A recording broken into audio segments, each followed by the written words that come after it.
Hello all you YouTubers out in YouTube land. Thanks for clicking on my video, and I guess since you clicked on it, then you're wanting to know about this. This will be my first video, product review, anything on YouTube. So if you like what you see or want me to do more or want me to stop, comment below and like and subscribe if you so choose. I'd appreciate it. I'm here to talk about the River Country Products Trekker Tent 1V. River Country Products is a little company out of Kennewick, Washington. So it's an American company. According to their About page, it was founded or formed by outdoor enthusiasts. They design their products in the Pacific Northwest, and then they test them, they say, in the Cascade Mountains. All their products, or at least their tents, I know for sure, have a 1-year limited warranty. Some of the specs on this tent: it is 7 feet long. It's 42 inches high at the front. It didn't give a measurement for the back, so I'm not sure. We'll kind of look at that when I set it up. It is supposedly 2 pounds 11 ounces, so it's very lightweight. It's a non-freestanding tent, which means you need trekker poles, hence the word trekker tent. This particular design requires 2 trekker poles. They offer several versions. You can get it with or without trekker poles. You can get carbon fiber poles or aluminum poles. They have several different varieties of the carbon fiber, and the price ranges anywhere from just a tent is $44.95 on their website. I believe it's the same on Amazon. Don't quote me on that. I'm sure it probably bounces back and forth there. Up to $84.95 depending on which trekker poles you get. This is obviously the non-trekker pole version. I have my own trekker poles. These are the Cascade Mountain Tech trekker poles. If you haven't heard of them, I suggest you check them out. They're awesome. So more about the tent. It comes with a body and a Rainfly, so it's a 2-wall tent. It comes with 8 aluminum stakes, and they're fairly nice stakes. Much better than what you would expect for the price point, especially. It is 50 inches wide at the front and 30 inches wide at the back. It's kind of, an angled tent. And as far as the material, it says polyurethane coated polyester. It doesn't give any kind of numbers, such as 210D, something like that. I don't know what any of that means anyway, so it really makes no difference to me, as long as it keeps the rain out. It says it is rainproof polyester, and then the base or tub is waterproof. I believe that's everything. Oh, one more thing about the River Country Products. They share their website with another company called PCT Gear. I'm assuming they're either sister companies. I don't know the exact affiliation because I haven't asked anybody and it doesn't say. But they do share, a website, and they also share a physical address. So I imagine it's the same company. Most of the things that you can get on PCT Gear is also on the River Country Products page, but not everything. I think they've got some extra food choices. They sell, you can get the aluminum stakes, you can get guy lines, carabiners, and they also have a decent selection of freeze-dried foods, cooking stoves, cooking pots, stuff like that. I suggest you check them out. They are, seem to be quality products coming out of that little company. I know they had some issues with one of the other models. They had a bad batch. They caught a lot of crap for that. They had some leaky seams and caused, some major flooding basically inside the tents.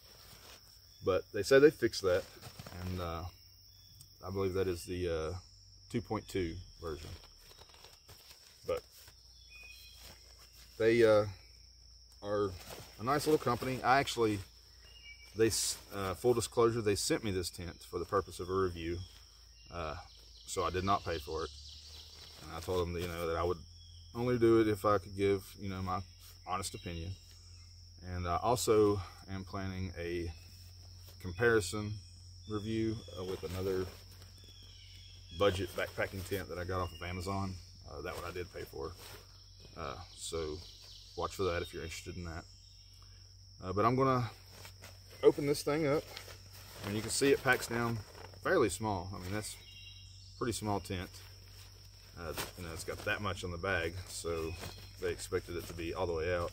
That's how it was shipped, was all the way out. But I compressed it a little farther so it could fit better in my pack. I could actually fit it down sideways on top of my sleeping bag instead of straight up like I would have had to do. I've actually set this tent up twice before. This will be the third time that I've set it up. It's really simple. I thought maybe I would have, I've never had a trekking pole tent before, and so I thought it might be difficult, but it is super simple. So if you're worried about that, don't, because it is definitely worth it. And it's supposedly 2 pounds 11 ounces. Maybe I should actually shove this back in here. I got a scale here so we can see if it is 2 pounds and 11 ounces.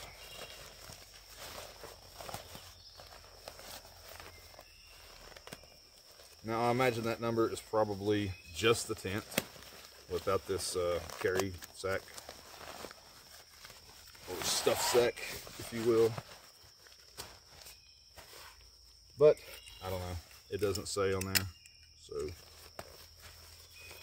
we'll find out.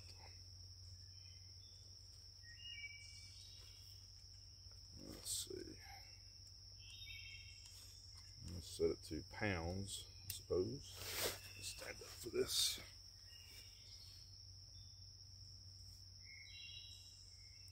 So it reads 2.82 pounds.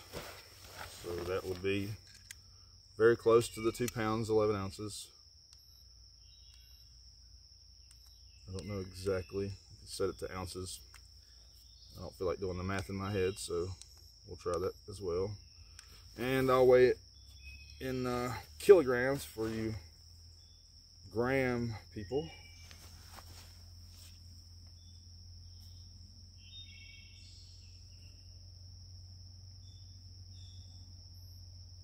So it says 45 ounces exactly.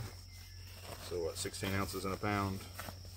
So 32 and then 13, so maybe the sack weighs 2 ounces, but pretty close. Either way, it's light. It's the lightest tent I've ever owned. But then again, I've never owned one without poles, so I'm using my trekking poles when I'm hiking, so I don't have to worry about that weight in my pack. But anyway, so obviously it's going to come with the tent. These are the stakes.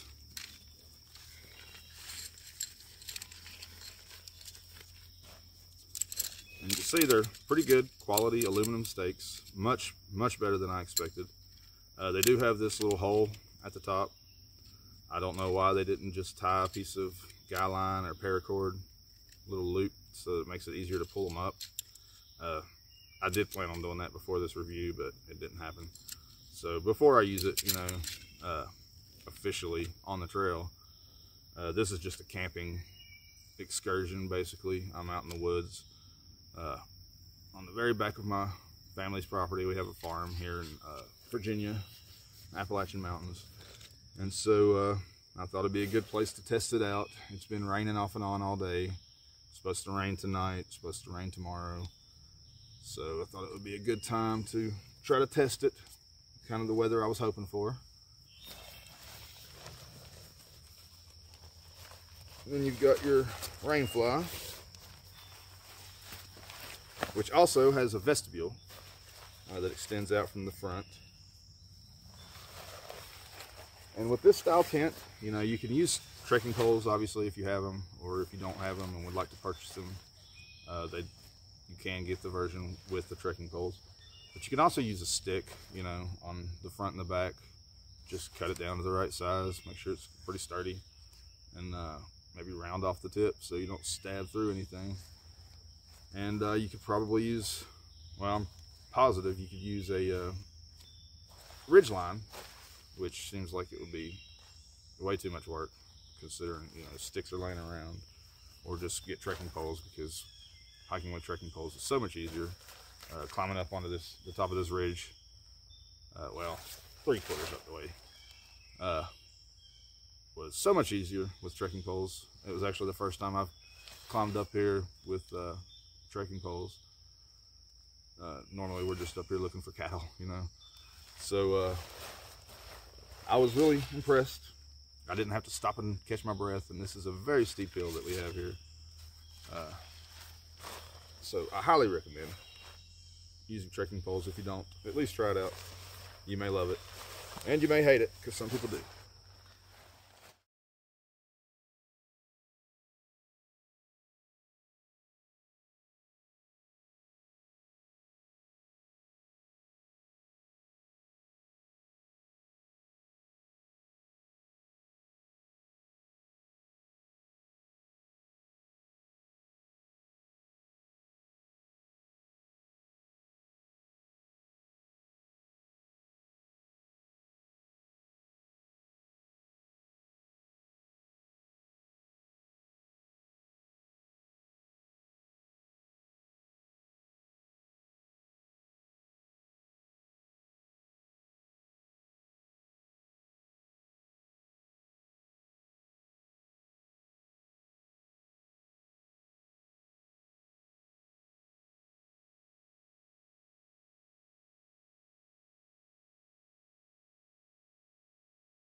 Okay, so I've got the body of the tent up, and I wanted to point out a couple of things before I put the Rainfly on.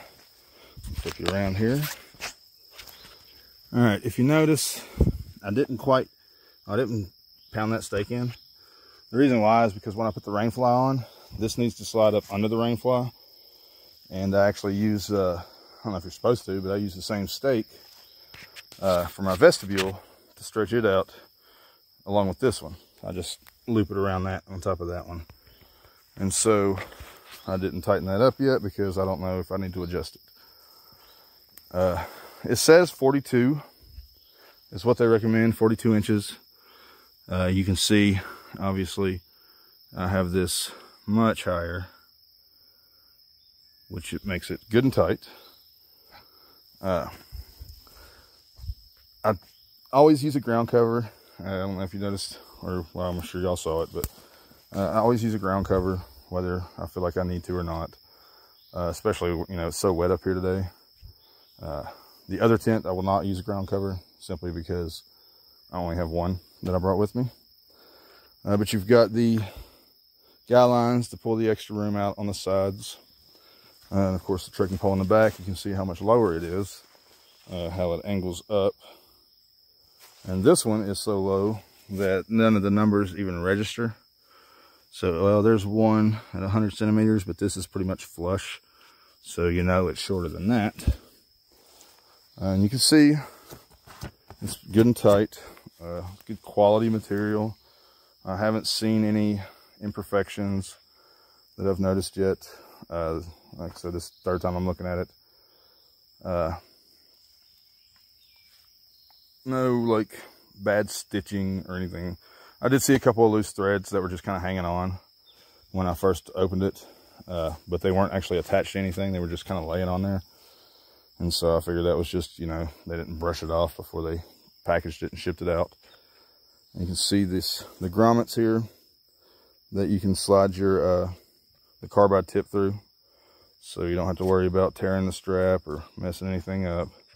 This clip is where the Rainfly goes, and everywhere that there's a guy line, there's one of those clips. The Rainfly clips to all that, and then it clips down here, which I've got this flipped over backwards, but to that one. There's one on each side there. And then I've decided, like, when I do these trekking pole tents from now on, if I ever buy another one, which I probably will once this one's worn out, I'd like to slide this over to the side just a little, and you can raise it up just a tiny bit. I'll set you down while I do that.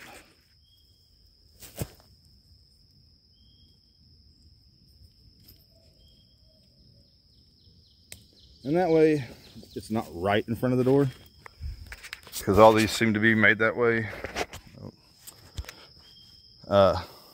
where they're right in front of the door for some reason. It would be awesome if they would turn this side into a door. You know, this big mesh screen. Imagine if that zipped down, and you could just kind of walk right in almost. That would be so much more convenient, but that's not the way this one or many of the others are designed. So maybe one day. But you've got the ties for if you want to open the door. And you can see, maybe I can show you here, this little, where am I at here, gap on the zippers where I was talking about, where they all meet and it doesn't quite zip it up. You can get it pretty tight on this one. If I can get that to focus. Well, you can see they're pretty much together, but it's a little worse on the other tent. Anyway, let's open this bad boy up. The zippers are good. They very smooth. Nothing's catching. They don't seem very, like, I mean, they're not YKK that everybody raves about, but they're zippers, and they're smooth, so whatever. But if you get in here, you can see it's pretty big.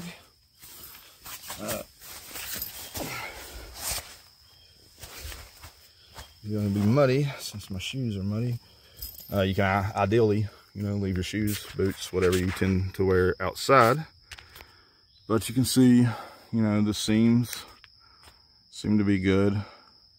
If I can get that to focus, there is seam tape over everything. The corners, I don't see anything that stands out as any kind of flaw or poor manufacturing or anything like that. But obviously I would flip around to sleep in this thing. And completely stretched out. My head is probably, I don't know, what, a foot from the door, 8 inches, and it's hard to tell from my angle. And then my feet are probably 6 inches from the end, so there's plenty of room. And you can see on each side of me all the room that there is. So I would have room for my sleeping pad and anything I have, you know, in my backpack. I could pull my backpack in here instead of leaving it out in the vestibule if I wanted to. You know, whatever. And then you've got this handy little pocket that you can put crap in, whatever you want. Your cell phone is what I put in there for, you know, my alarm. And then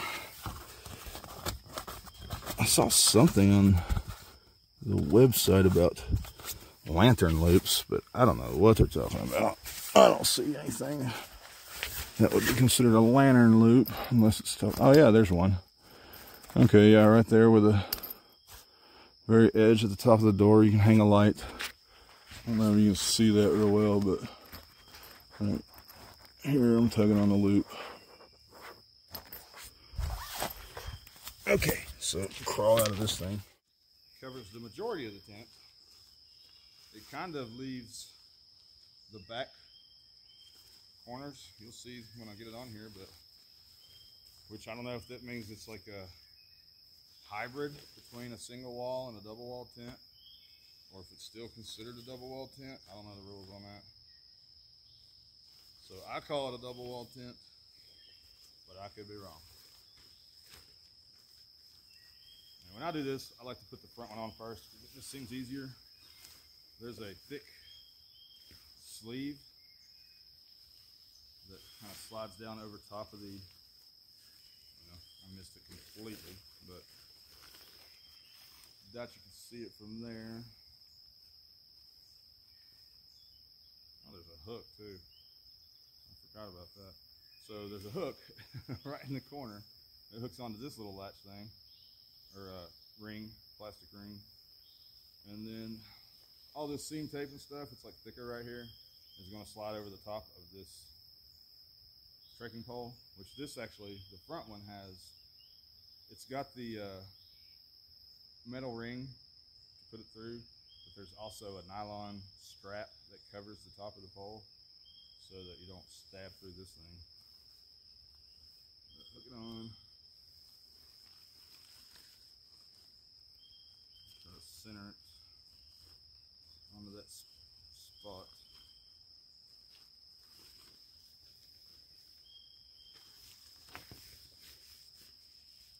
And you've got your ring in the back. There's these cords, it's just tied on, the hook's just tied on with this elastic cord. I actually shortened mine so that it would be a little tighter the last time I set it up.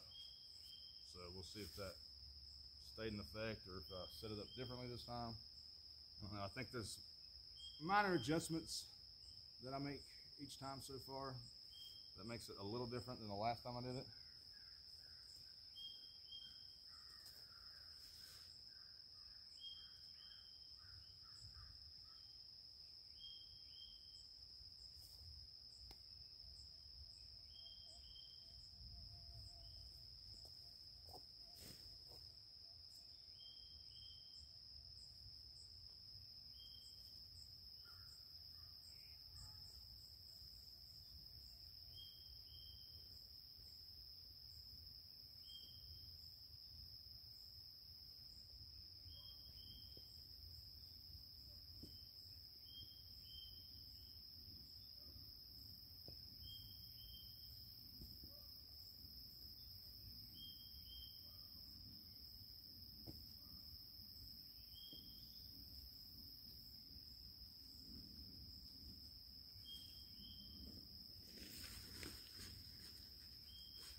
So what I'm doing now is adjusting these front stakes a little bit so that my vestibule is tight, and I feel like that would help make the water run off a little better and look better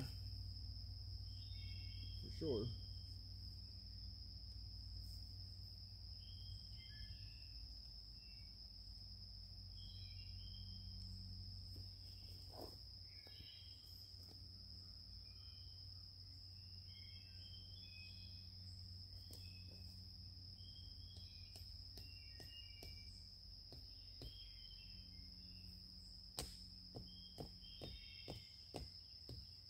And there we have it.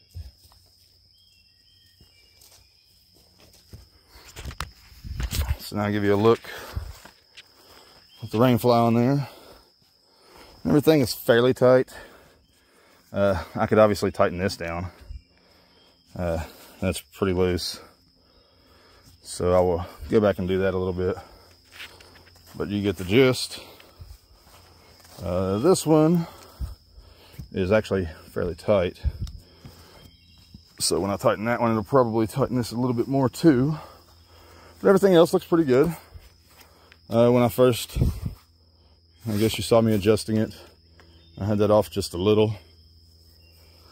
I probably pulled it off when I was tightening down the other sides. And then you've got the River Products logo. Or River Country Products, I'm sorry. I've probably been calling them River Products the whole time. But and then your vestibule, you know, you've got your zipper. It's actually Velcro's closed to help with the rain. Just that much more protection. But unzip it. And then the Rainfly also has the ties, so you can tie your door back. And then you can see what I was talking about with the stakes. How I stake the vestibule to the same stake that I've got the skyline on. And there you have it. Fold that up. If I can do this with one hand.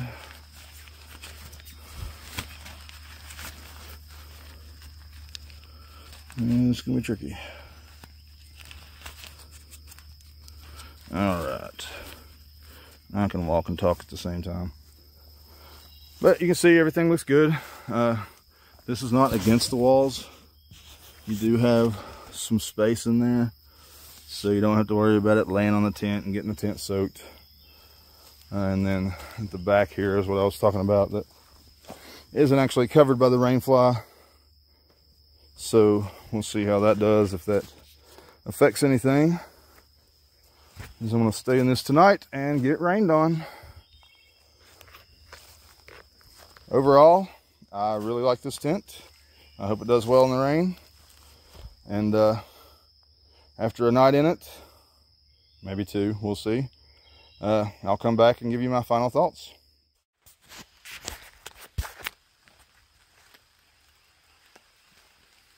Okay, so it did not rain last night like I was hoping.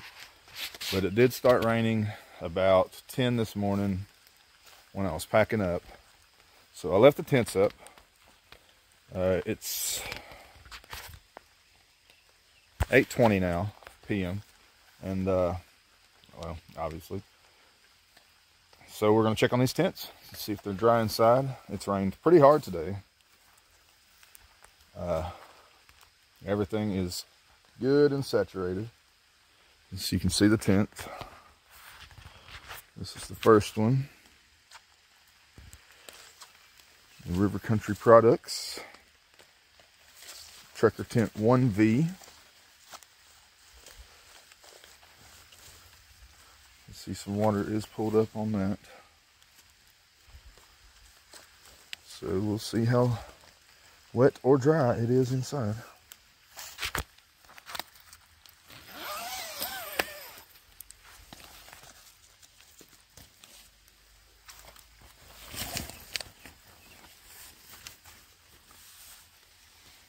Okay.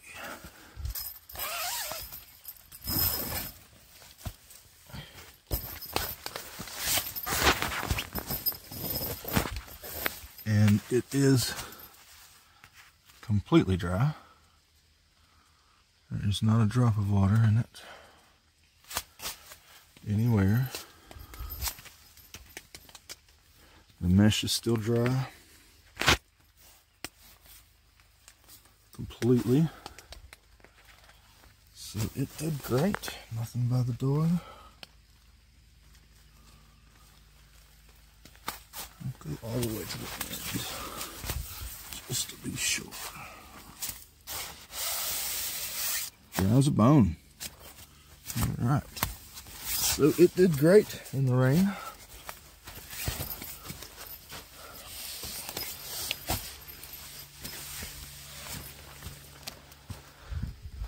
Zip this back up. I'm leaving it up here since we're soaking wet. Give them a chance to dry.